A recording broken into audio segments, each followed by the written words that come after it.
Today's show is sponsored by LarissaDavis.com. Larissa Davis, former art director of Quilting Arts, Stitch, Cloth Paper Scissors, and Modern Patchwork magazines, loves collaborating with crafters to present their art in unique and thoughtful ways. Whether you need help with a website, logo, e-newsletter, ebook, or a photo shoot, Larissa will bring your creative vision to life so you can keep crafting. Learn more at LarissaDavis.com.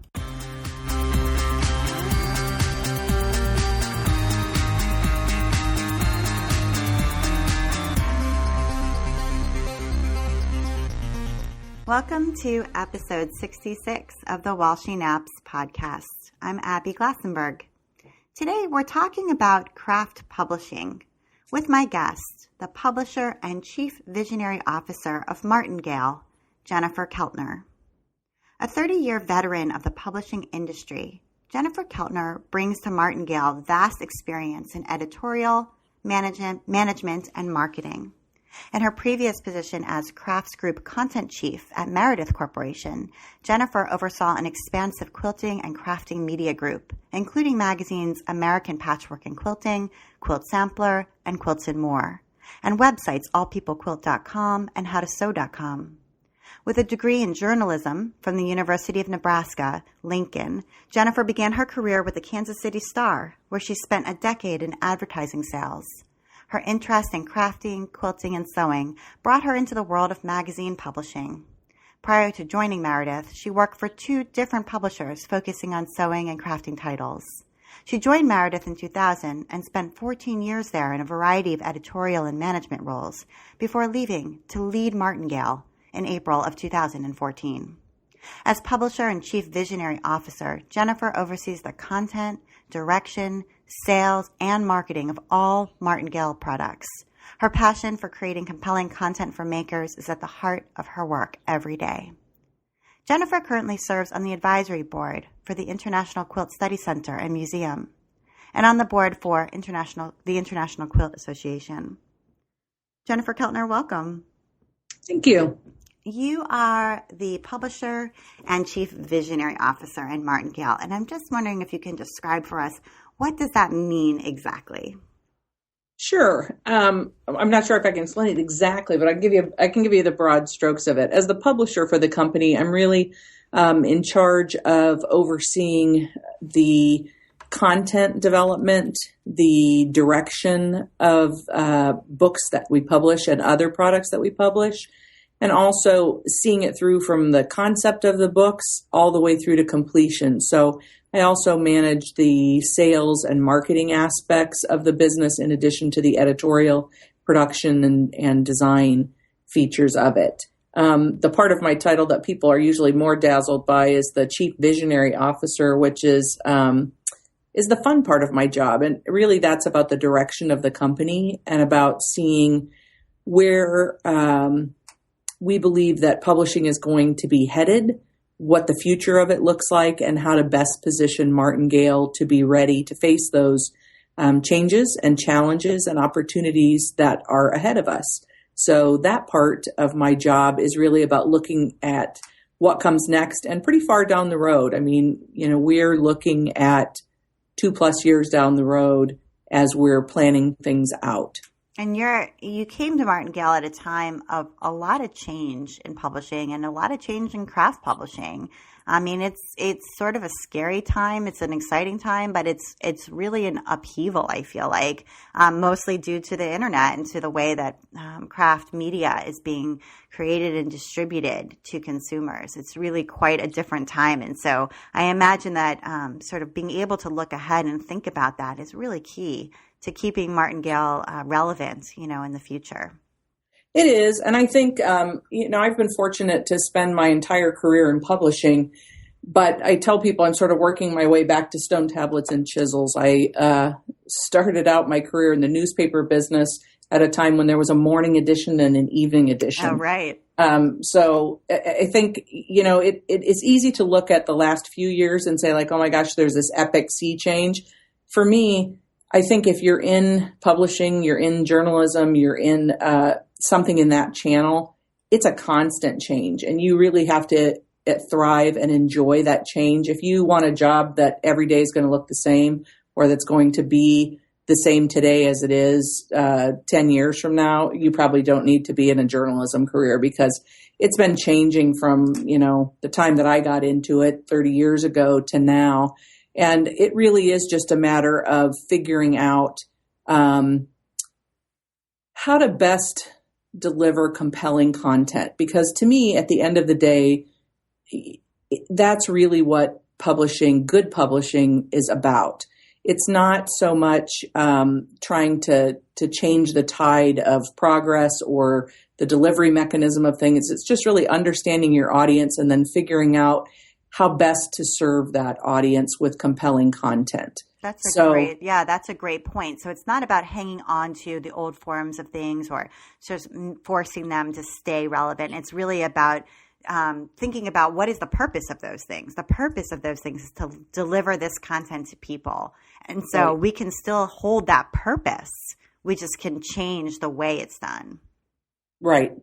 Yeah, that's a good point. So when you came to Martingale in 2014, what are the big goals? Like, what were the big goals then for the future? What are your big goals for the future? And what is the kind of guiding mission about? Like, what is Martingale's mission?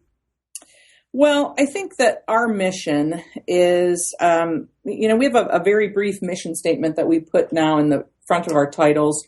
And it's simply this: we empower makers who use fabric and yarn to make life more enjoyable. That's really what we're doing. We're not, the Journal for Advanced Medicine. Nobody's going to live or die based on what we do. But the reason people do what they do in regards to our books is because they want to make their life more enjoyable, whether they enjoy the process of creating things, quilting, knitting, sewing, crocheting, or they like to make things to give to their family members, their friends. It's a legacy. It's a piece of themselves. It's how they show their family that they care for them. So really, that's our mission, is to empower the people who want to do these hobbies and be makers of things to make their lives more enjoyable. And all of our products should be geared towards that goal. Okay. And that seems like that's going to be the same goal going forward for all decision making, that you kind of guides all the decisions that you're faced with. It does. I think I can share with you sort of an example that I use internally and externally when I talk to people, and it's this: if I asked you to go to your bookcase and pull out your favorite book, and bring it to a group meeting, and I've done this in our office, where bring your favorite how-to book in. I don't care if it's a book about cooking or gardening or sewing or quilting or whatever it is, but bring your favorite book in, and you can invite your friends to do this if you are an aspiring author. Invite your friends to bring in the kinds of books that you want to create. So if you want to write a novel, invite your friends to bring a novel. If you want to do a how-to book, invite your friends to bring a how-to book. And ask everyone at the table to sort of describe what it is about that book that makes it their favorite book. When you do this, almost to a person, it doesn't matter if you have very outgoing, gregarious friends or friends who are super shy and rarely say something in a group.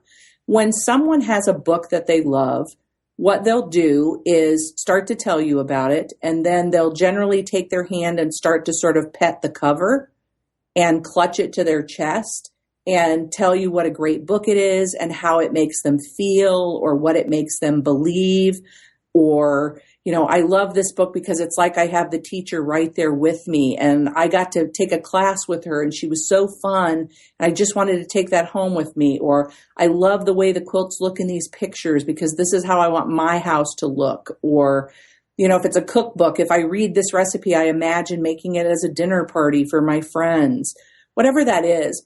But there is something magic in a great book that makes people feel like it speaks to them.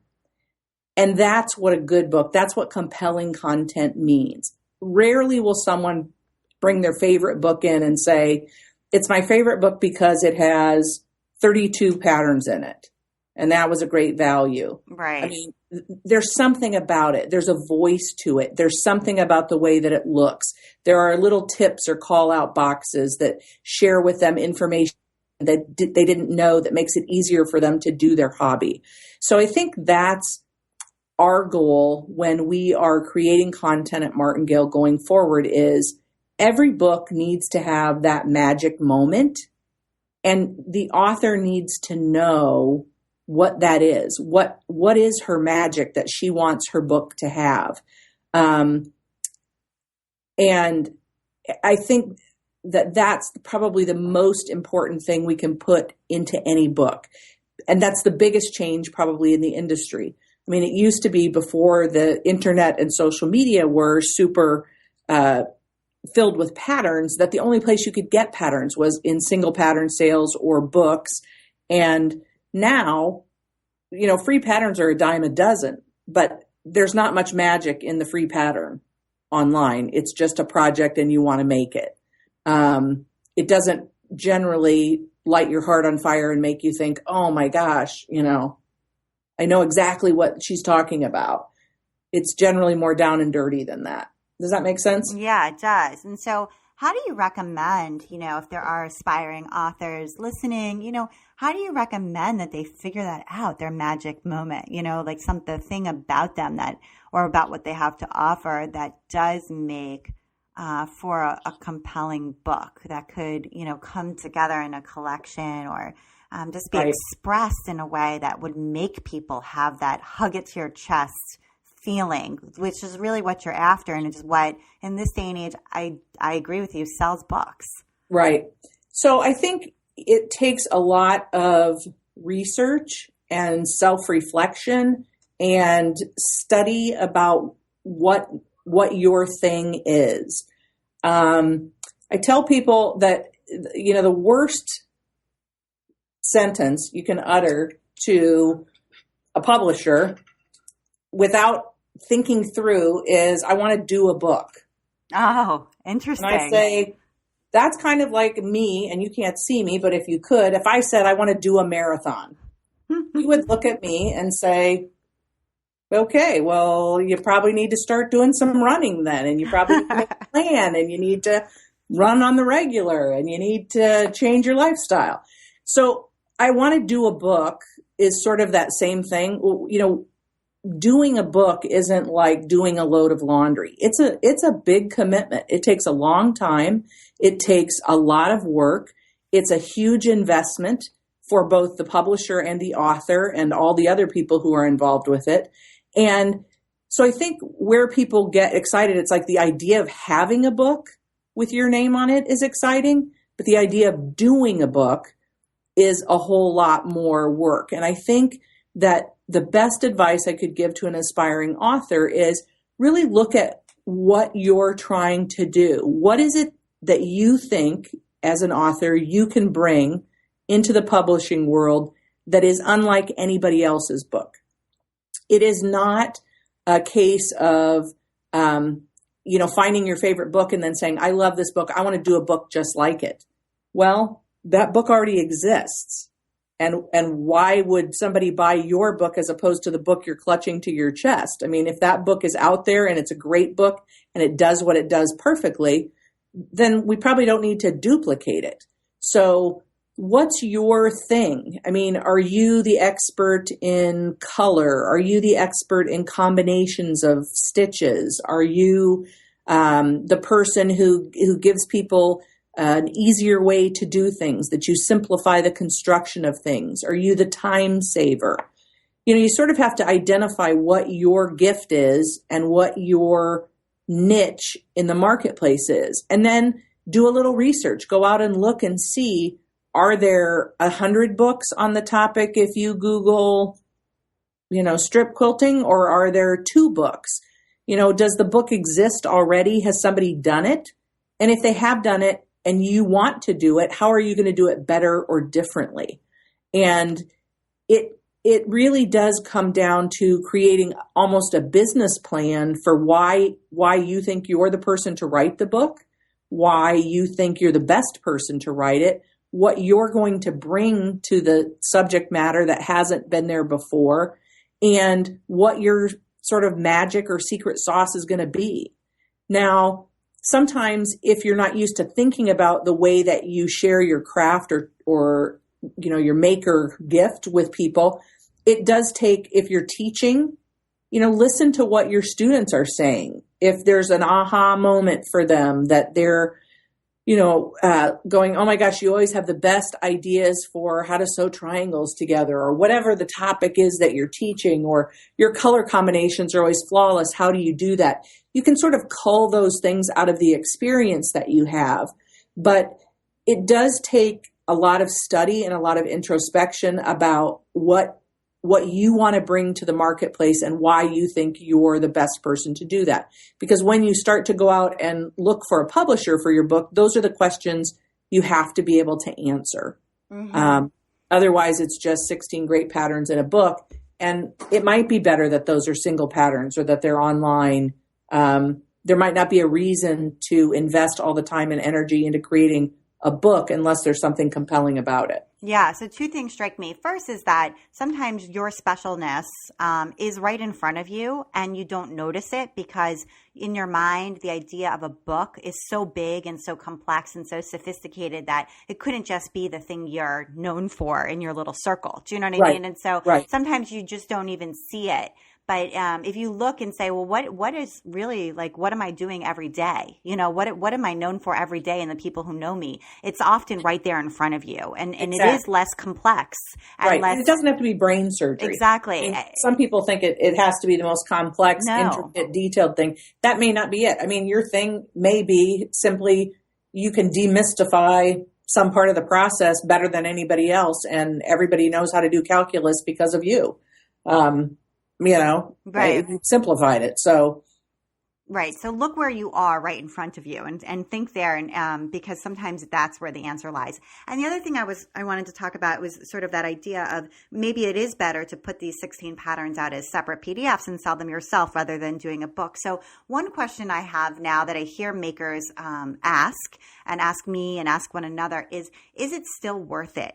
In 2016 to write a craft book, because I've written actually three. My third one is like smaller, but two bigger craft books and myself. And, it takes a year. It really does. It takes a year of your life to write this book. And during that year, it can be hard to run the rest of your business. It can be hard, for example, to release your own new products or just spend enough time on marketing or spend enough time on your blog. Your blog can suffer. So other aspects of your business kind of do get put on a shelf for a little bit while you're focusing on this book. And sometimes people will say, well, I don't know if I'm going to really earn back the money that I lost during that time. So if you talk to those people, why is it still worth it to write a craft book?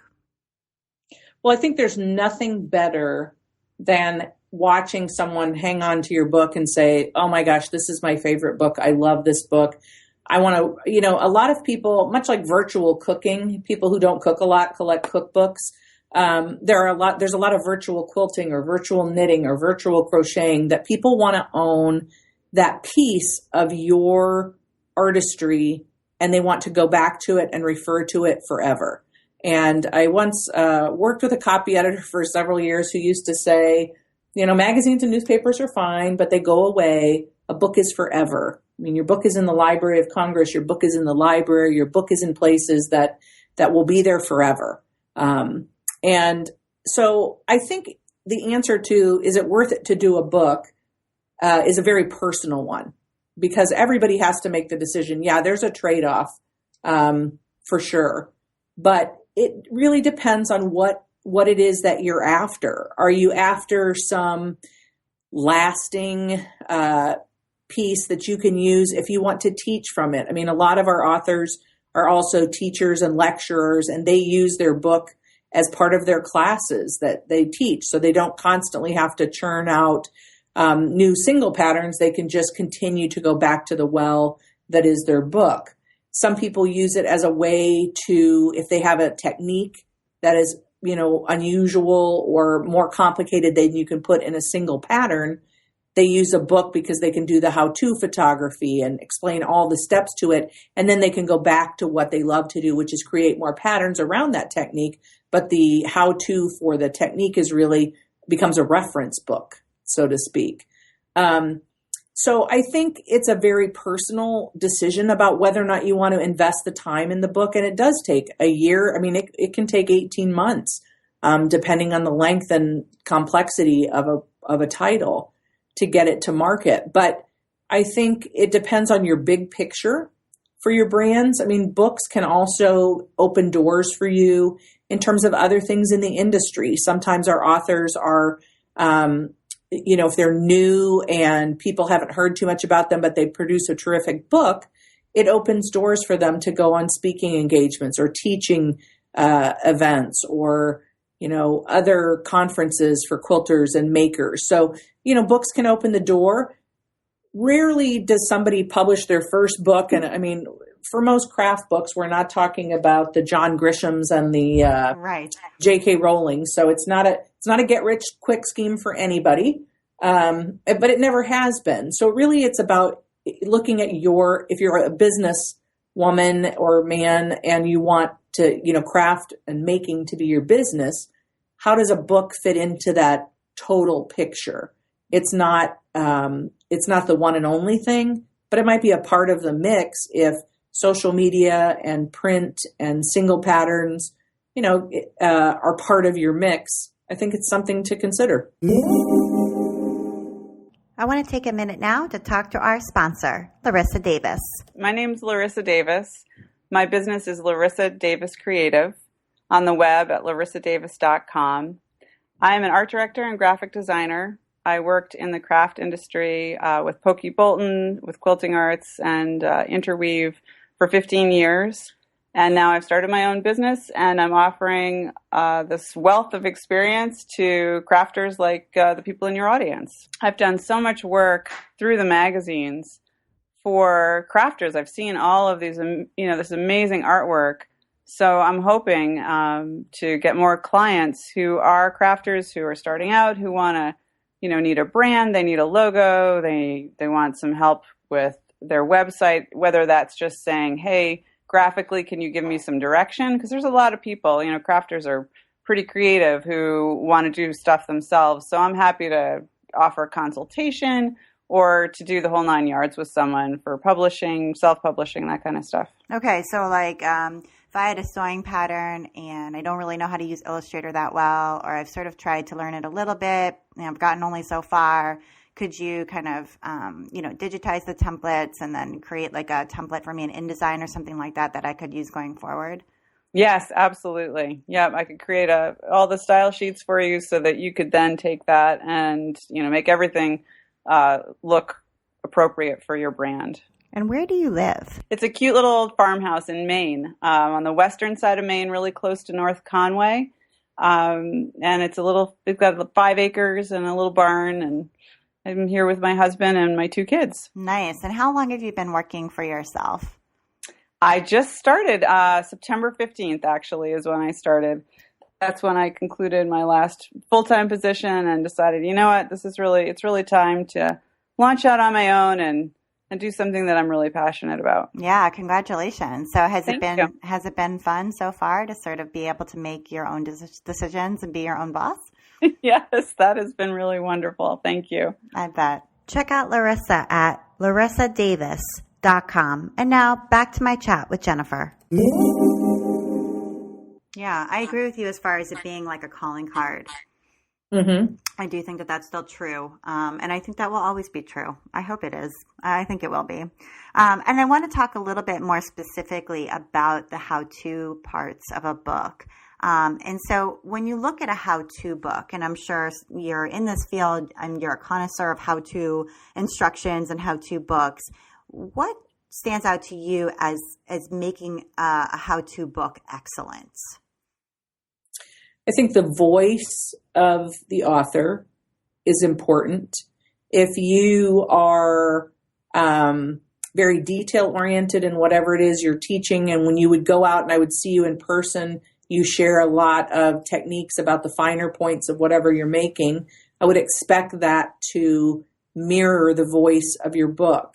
If you're this doesn't have to be perfect. It can be a little wonky. I like the wonky aspect of it. Don't worry about it. Lop it off. We'll add more. Then I would expect your voice to mirror that in your book. I think too often that's the part that authors and maybe publishers to some extent lose in the mix. They start to standardize things and everybody's book starts looking the same or sounding the same, because they turn over the work of writing the manuscript or putting things together without really adding I never do it that way. I do it this way. And I think that's what people want when they buy a book that is of a single author. They want that author's voice and they want to know, if I go take a class from you and I buy your book, I'm going to feel like I'm taking part of that class home with me. So I think that that's important. I think that I notice a shift in the last, 2 to 3 years probably of less illustration and more photography. And that's just, the changing times. People turn to YouTube for a video to watch how something's done, or they do tutorials on their blog and they take more step outs along the way. My generation, when I grew up, I was used to looking at illustrations in all of my textbooks. So illustrations are very familiar to people in a certain age bracket, but less so for younger makers because they don't have textbooks that have illustrations. They have textbooks that have photographs. So I think thinking about how to step outs in photography is an important part. But if you're making a book, that also creates more work. And I think that's what people don't think of. We are not sitting around taking how-to photography, sewing along as we go. You're generally, if you're illustrating something in 6 steps, you're making 6 step outs to be photographed. So step 1 goes, to point A, step 2 goes A and B, step 3, A, B, C, and you're making that sample 6 times to get to that point. Is that? Yeah. So when I did my book, my second book, I did all the step-by-step photos myself. So I was able to do them in my home studio, and not have to make everyone, right. I was able to but that's why we chose it that way. Cause my other choice was to make, essentially 12 versions at each stage and then send them off to be photographed. And so this worked better. Definitely something that people have to consider when they're deciding how they want to, invest their resources when they're publishing a book. Cause you're exactly right. It is a lot easier if you are sitting there making it and can just stop and photograph it. But you also have to have the resources and the setup to do the photography for that. Yeah, I used some of my advance to buy a light kit and a photography lesson and a tripod. And so, there was an investment there for sure. Right. But it was worth it for me as far as time was concerned. Exactly. Mm-hmm. Okay. So I want to talk a little bit, since you were talking about standardization and people sort of losing their voice. I think when I look at craft books, and I love craft books. So I often go to the craft book section of the bookstore. I pull all the different books out and I look at them in all different ways. And it seems like there's almost like a high-end kind of craft book that has it's not at all from a templated design. In other words, it's an original design of the book from the beginning. Each one is completely, certain publishing houses do this, where each one is completely different, beautiful end papers, hardcover, and it's super unique. And then there's kind of a kind of craft book that's sort of the opposite of that. It's more soft cover. All the titles from that particular publishing house kind of look the same, like it's a familiar, almost looks like a template where they sort of plug and play the different, the different patterns and from one book to another. And I've actually written both kinds, but it was a really different experience. So where does Martingale fall? What is your belief system as far as, I know doing a unique template where you're getting special fonts and everything else for that book, it's expensive. And it's is it going to pay out in the long run? And is it worth, is that what we want to produce? So where does Martingale fall? I think we fall somewhere in the middle of that. I mean, since I came to the company a couple of years, it'll be 2 years in April, we've really looked at altering the template that was used and tried to get more diversity in fonts, in styles, in photography, in format. And I'm a big believer in, again, trying to include elements that even if you don't want to make the project on the page you're on in the book, there's something to read there or to stop and linger over the photography, the details, the tips, the advice from the maker, or, something like that. Part of the challenge in creating books that are completely different sizes and shapes and things like that is the distribution channels for them. There are a lot of distribution channels outside even the traditional independent quilt shops or yarn shops that have racks and rules about the size of book and whether or not it can go into certain displays based upon its trim size. So we have published our first, or maybe first in over a decade, hardcover book this year with Sue Spargo's Stitches to Savor. That's a coffee table book, really, and has the beautiful end papers and the header and embossed cover. So we're exploring some of those things, but I don't think it will become the norm for us to always do these one-offs that are really unusual. Will we have a sprinkling of them in our lineup every year? Yes. Will they become a huge percentage of it? No.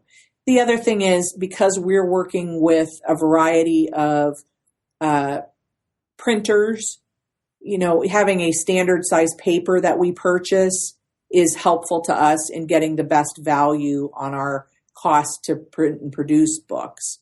So that's another factor that comes into it. But as far as the look of the book, they should look different, in my opinion. I mean, you shouldn't look at a cover and wonder, do I already own this book? To me, that's the death knell.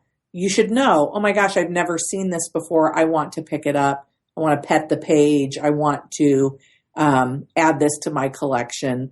And either I love this author and I want everything that she does, or, hey, this is a new to me technique or style, and I'm interested in learning more about it.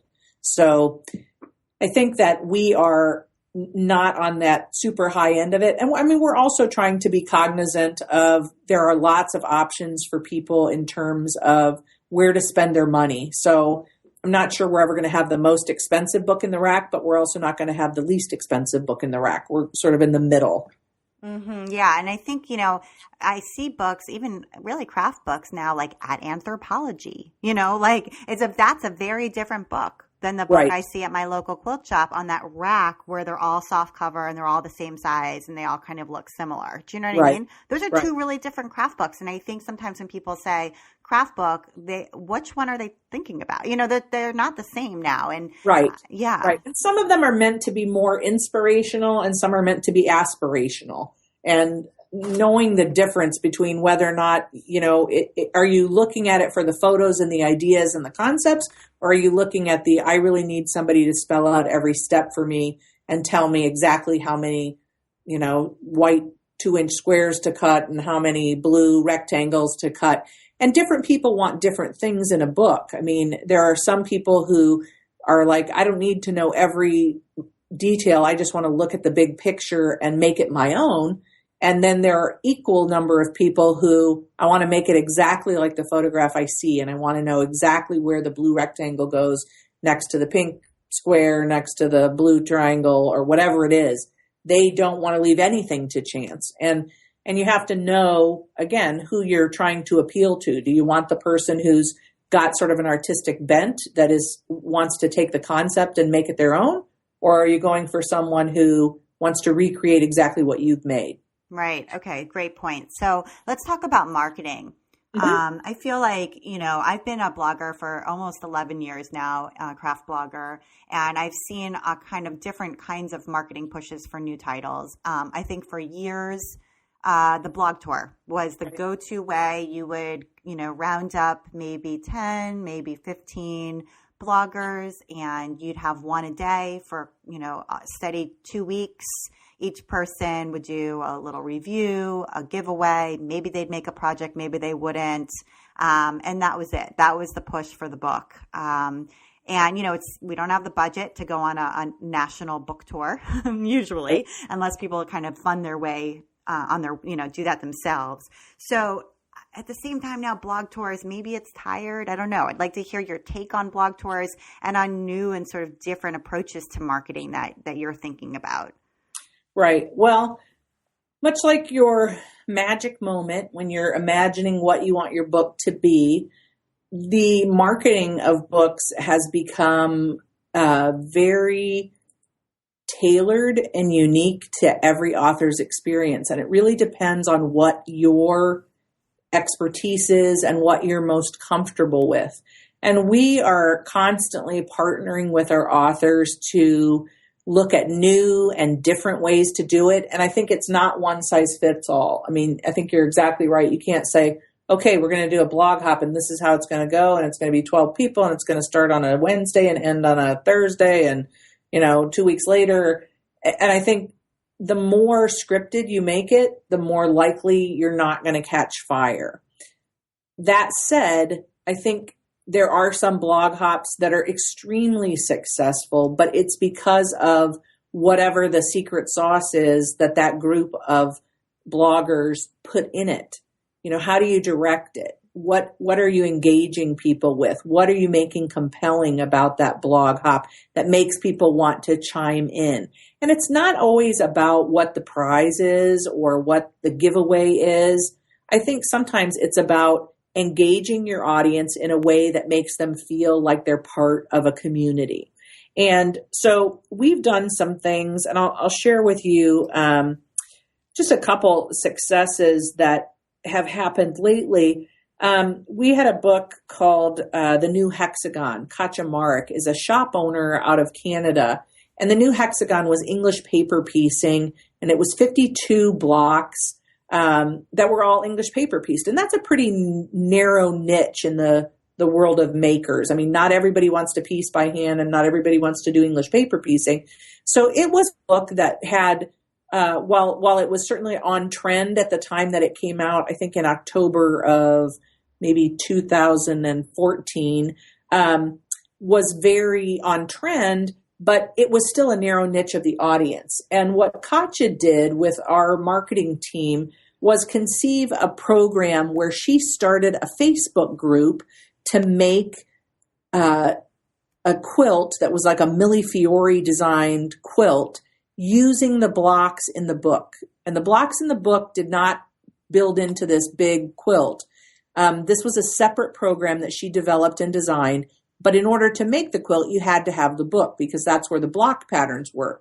But she would tell you to put, 6 of block 5 surrounded by 14 of block 8 and build out from there. And she started a Facebook group that was for people who wanted to quilt along with her. And over the course of the first, I'll say, the book came out in October. She started her quilt along in January. And by spring of that year, she had 7,000 plus people quilting along. That's a pretty incredible number of people to join that group and to post and to show pictures. And that book and Quilt Along went on all last year. It ended in December. And Katja made the decision, again, with some help with our marketing team, that instead of releasing another book right away, she would create another quilt along. So she's got a new quilt along started this year, hexagons, quilts on the grow for people on the go, where she's making more hexagons, again, using her title. And again, this year, she's got several thousand people who are joining in to do this new thing. And what that means for her as an author is her book sales are continuing to be strong in the marketplace, and she's not going through all the work to make an entire new book and to take that year of time to create it. She's making the most of the book that she produced. So that's one example.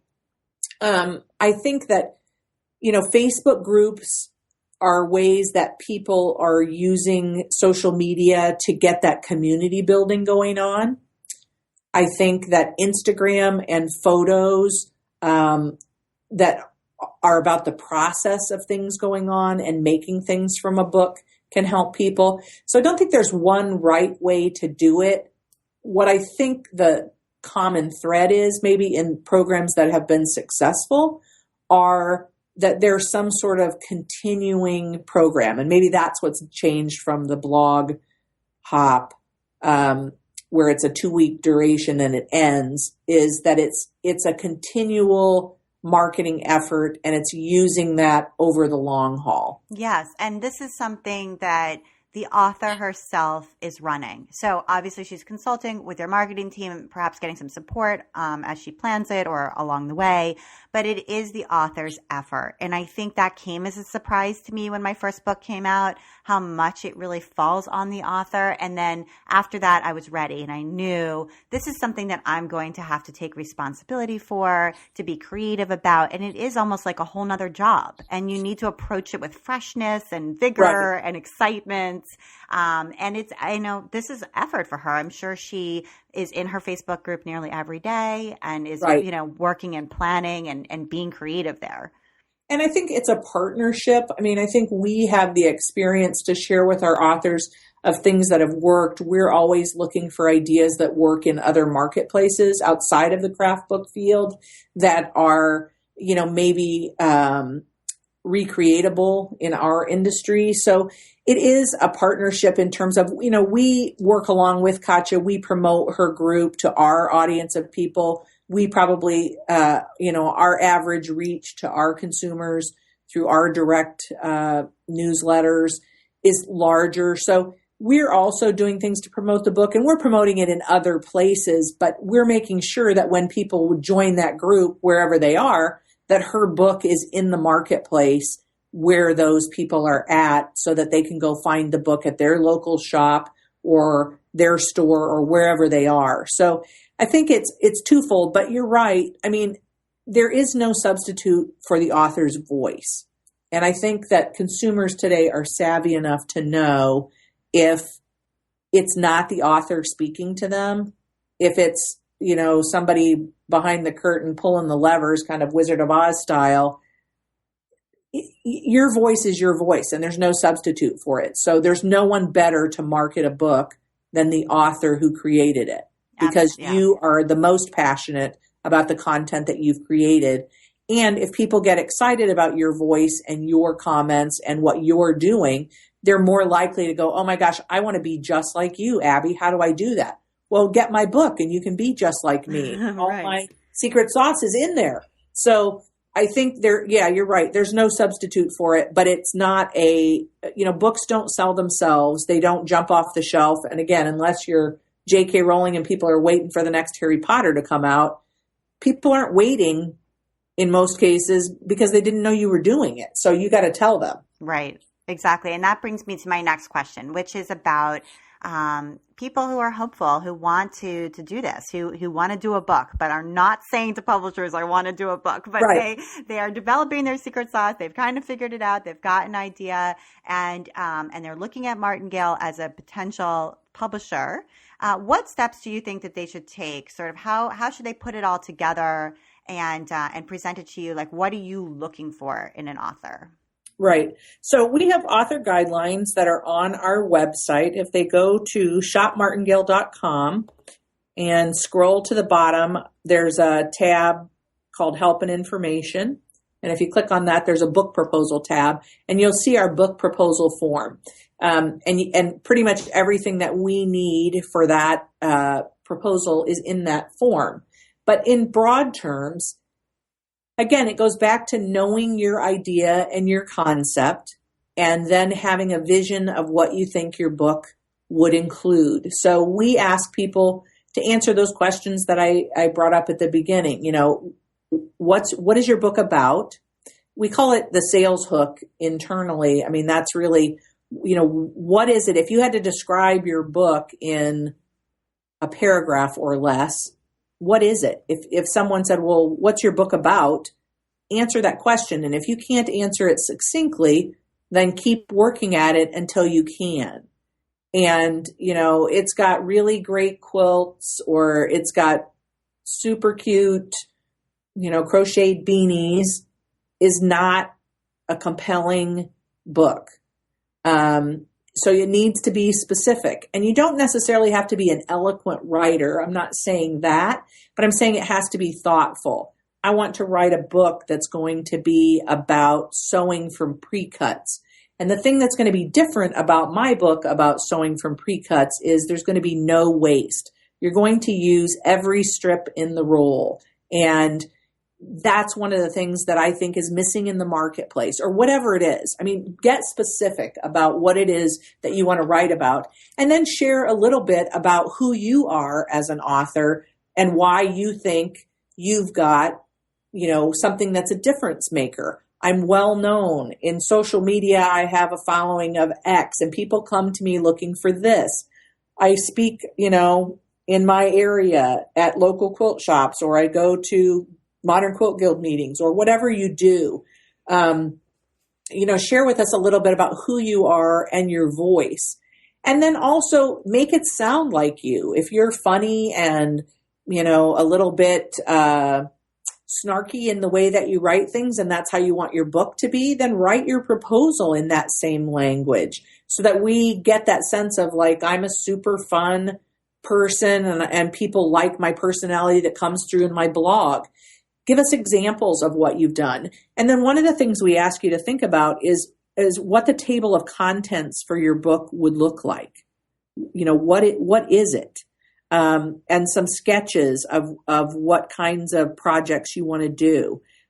They don't have to be finished. And more often than not, it's better if they aren't, because then if you're at the planning and designing stages, if we can say, oh, hey, this is a great proposal and a great book, but you want to do it all in, red and white, and we've got 3 other red and white things on the lineup. Is there a chance you would look at a different color palette?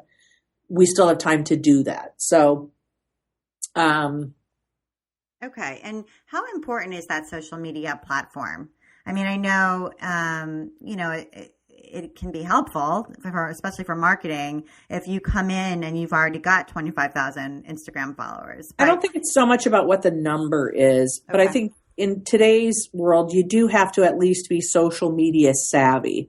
I think it's very difficult to be that partner in marketing your own book if you are, I don't use email. I've never used Facebook. I'm not, unless you really have a name that everybody recognizes, like, oh, you're the, queen bee of this, and everybody knows you, and your quirky nature is, gets you by without using any of the modern conveniences like a cell phone.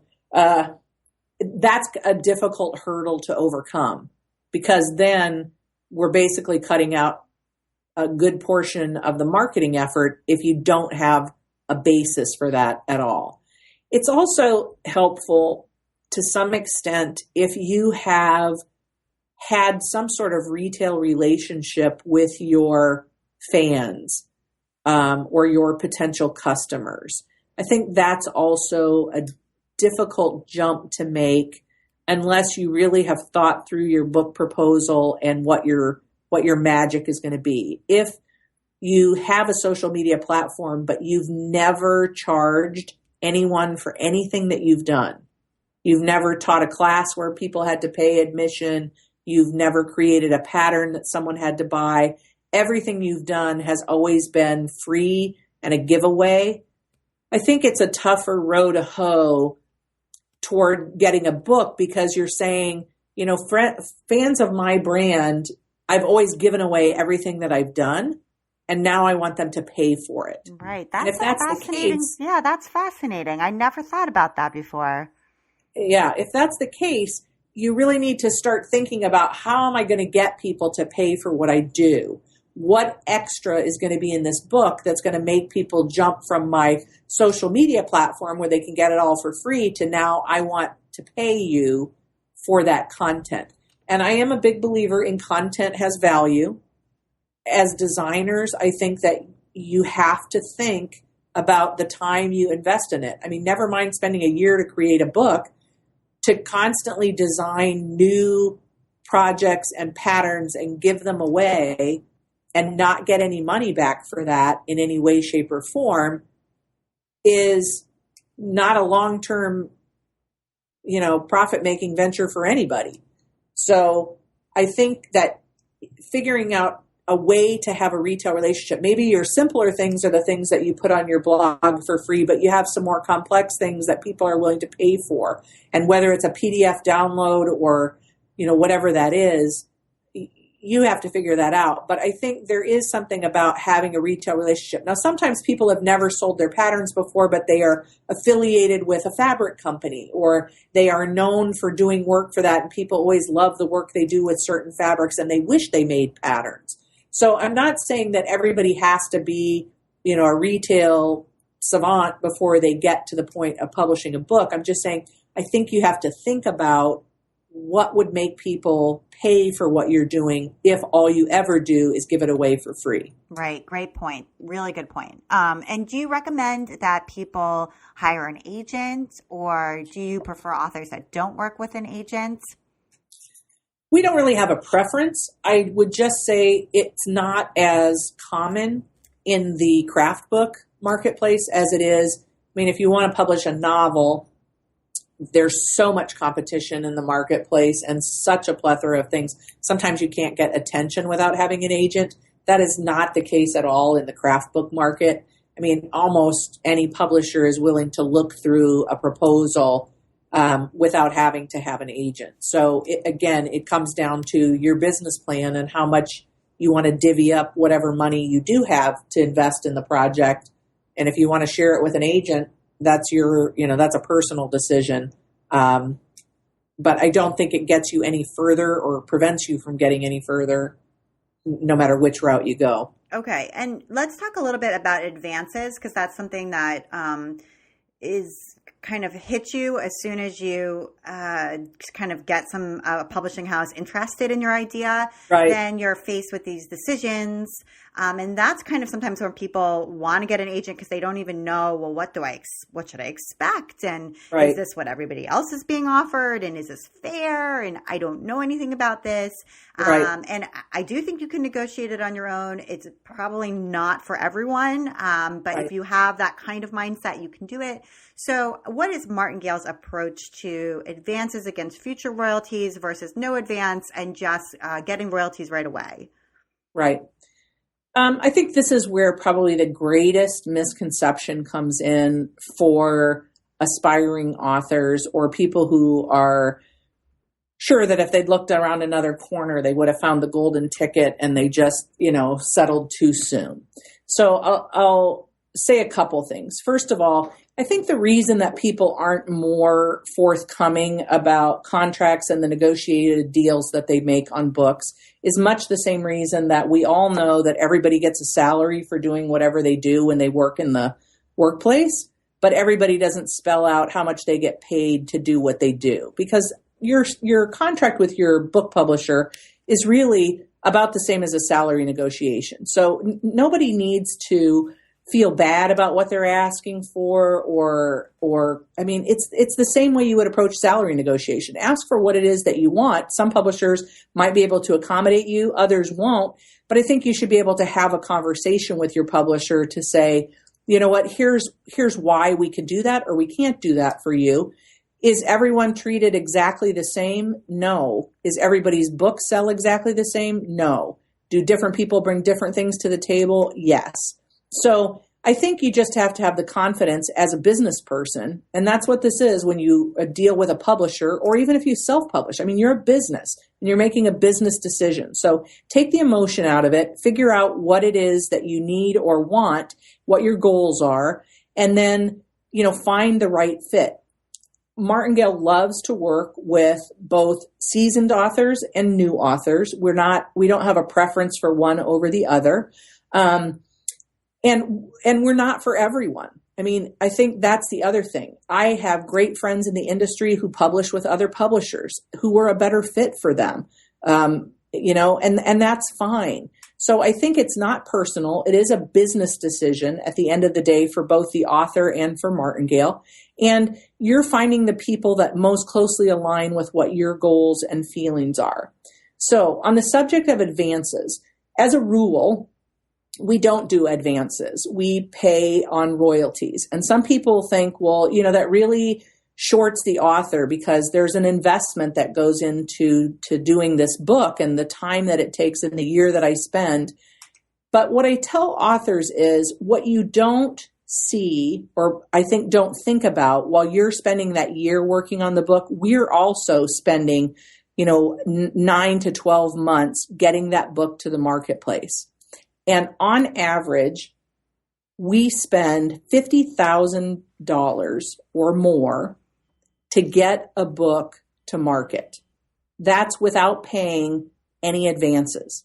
That's for all the parts that go into creating a book. That's hiring the editors, hiring the photographer, the illustrator, the proofreader, the sales department to do a sales and marketing plan, our salespeople to go travel and find places to place your book that if you were self-publishing it, you probably wouldn't be able to get your book into some of the distribution outlets that we have.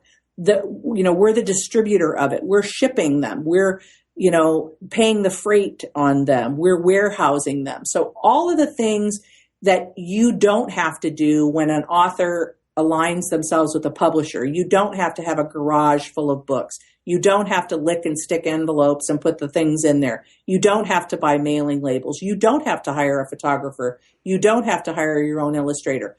That's our advance is putting that $50,000 plus into the book before we ever sell one copy. And it's also, your publisher is really the bank that's rolling the dice on your book being a success. Because if the book doesn't sell any copies, that $50,000 is on us. We've spent that money. We don't go back to the author and say like, hey, we'd like to recoup the loss. I mean, that's our risk. That's our gamble. And that's why publishers are so careful about selecting proposals for books that they believe they can sell in the marketplace. Now, in a perfect world, the book sells like hotcakes. As soon as it comes out, your royalties start coming and you start earning money on it. But at that point, when you're getting your royalties from your publisher, they still haven't recouped that $50,000 advance in expenses that they've put towards creating the book. They are earning that back as you're earning out royalties. So you're getting paid part of that before the book ever pays for itself, if that makes sense. Mm-hmm. Yeah, it does. Okay. And I think that varies by publisher. And I think people should just know that. Like it absolutely does. There are some authors that publishers that pay advances. And there are some that invest less and produce smaller quantities. So the money comes more upfront in the advance and less in royalties. We have some veteran authors who've been with us who were on their 9th or 10th title with us, who make a nice royalty on all the work that they've done with us, and their books have been in print for a long time. But again, a craft book publisher is not the same as a best-selling New York Times novel. So for most people, it can be a nice addition to your income, but rarely are authors making all of their income off of their book royalties and not doing other things as well, like teaching and designing fabric and lecturing and, using their social media platform to get advertising revenue. So I think it's spinning a lot of plates because at the end of the day, most designers are self-employed or they're doing it part-time while they have a full-time job and they're, spinning multiple plates. So it definitely takes time to build a business and to get to that point of critical mass where you have enough cachet in your names and your titles if you're doing multiple books to get that royalty to build up to something that's like a nice steady stream. Right. And this is my last question before our recommendations. Do you like to retain authors? You said you have some authors who are on their 9th or 10th title. Is that one of the long-term goals is if you have an author that, their next book should be with you as well, or you at least like to sort of have dibs on that next book and be able to do their whole oeuvre, together? Right. This is another thing that people need to, I think, consider when they're shopping for a publisher. You want to find the right people and the right fit for who understands your brand and your goals for your book, but also how your contract is written with that publisher. Martingale does love to work with an author on multiple titles, but we don't require it. We don't have a right of first refusal clause in our contract that says if you decide to do a second book, you have to bring it to us first. We let every project stand on its own merits. So our hope is that after you finish your first book, if it goes well and it sells well and you have an idea for another book or a follow-up, that you'll want to come back and work with us, but we don't hold anybody's feet to the flame and say, you have to come back with us. So, I tell people we're not getting married. We're just going to have a great date here. And hopefully we'll get a second date with you, but you don't have to commit your lifelong, publishing life to us or give us your firstborn if you commit to doing a book with us. And that, again, is something that different publishers handle differently. Some will make you commit to the first 3 books or whatever. And if you have a great experience, that's wonderful. If you don't have a great experience, you don't have as many options. Yeah, and you don't know that in advance, especially if it's your first book. Right. It might all seem dreamy. Right. In the first month. And then, a year later or 2 years later when, they chose a title you didn't agree with and the cover photo wasn't the cover photo you wanted. And then you felt that you didn't do enough for marketing or whatever. You can start to be like, wow, I'm stuck now, and that can be hard. So you might wish you dated someone else. So I think, we try very hard to make sure that our authors have an enjoyable experience in working with us here and that they want to come back and work with us again. But that's up to the author to decide that. And then when they come back with their second proposal, it's going through that process in a little bit of an abbreviated way, but it still has to be a concept and an idea and something different in that second book that makes us think like, okay, this is, again, has that secret sauce, has that magic moment, something that people are going to find compelling and need to own the second version of whatever this author's voice is as well. Right, exactly. Okay, great. So let's hop over to your recommendations. And you have a couple. The first one that I'd love to talk about is wool applique. We didn't really talk about your own hobbies and interests in sewing and crafting. So it sounds like you're into doing some applique with wool. I am. I'm currently into doing a lot of Sue Spargo inspired embellishing and using wool and textures and using a lot of threads. I just love her color palette, sort of a folk art. It's easy, it's forgiving, and fun to me. Okay. And it's portable. I can take it on the plane. I can take it to work. I can take it wherever I want to go. I don't have to plug my sewing machine in.